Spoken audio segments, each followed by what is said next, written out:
to What's Next and the Star Prophet. I love China and the Chinese, and for the most part they love America too. And so they should, since the transference of the American economy and our wealth to their country has made their upper classes rich.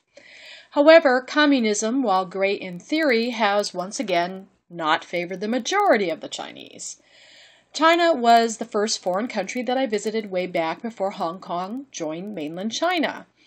I traveled through Shanghai, which was a crap hole of pollution, to put it lightly, then on to Beijing, which was far cleaner, and then down to Hong Kong, which was exciting and far, far more beautiful and prosperous than communist China. Since then, much has changed. Today, many believe that China is the empire of the future, but I couldn't disagree more. Back in January 2016, I posted my predictions for the future of China. In that report, I predicted that despite the strong interest of global investors in this hugely populated country, and the general belief that it will surpass the United States in consumerism, I claimed that China was and is on the decline, at least until 2027, but I'll get to that in a moment. There are a couple key factors here that are working against China as I see them. First, companies like Alibaba are enjoying rapid growth thanks to a sizable Chinese middle class, but the truth is most Chinese are very poor. The average income of the Chinese worker is just over $14,000, far below the U.S. poverty level, and this won't change much, if at all, from 2016 forward. And you have to remember that the cost of living in many parts of China compares to that of living in New York City. It's expensive. Plus, communism and consumerism just don't work together. Communism breeds groupthink. In theory, this would be appealing to marketers who rely on such thinking to spur sales, but it lacks the keeping up with the Joneses style mindset that Westerners embrace.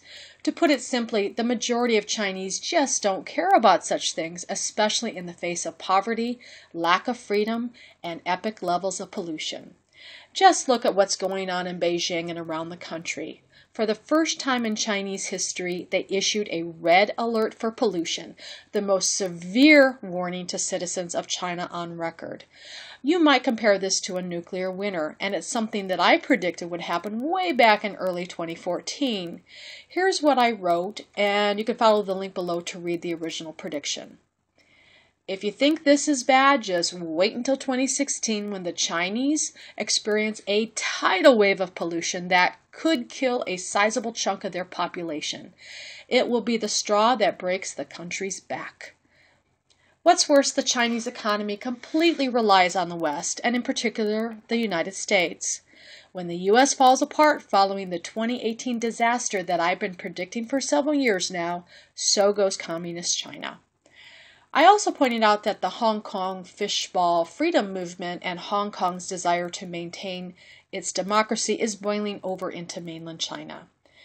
Despite attempts to crack down on these calls for freedom, the communists will have their hands full through 2020 trying to contain it. And what a waste of energy, too. Such efforts will only push China into a rapid decline that will only end by 2027 when democracy finally takes over.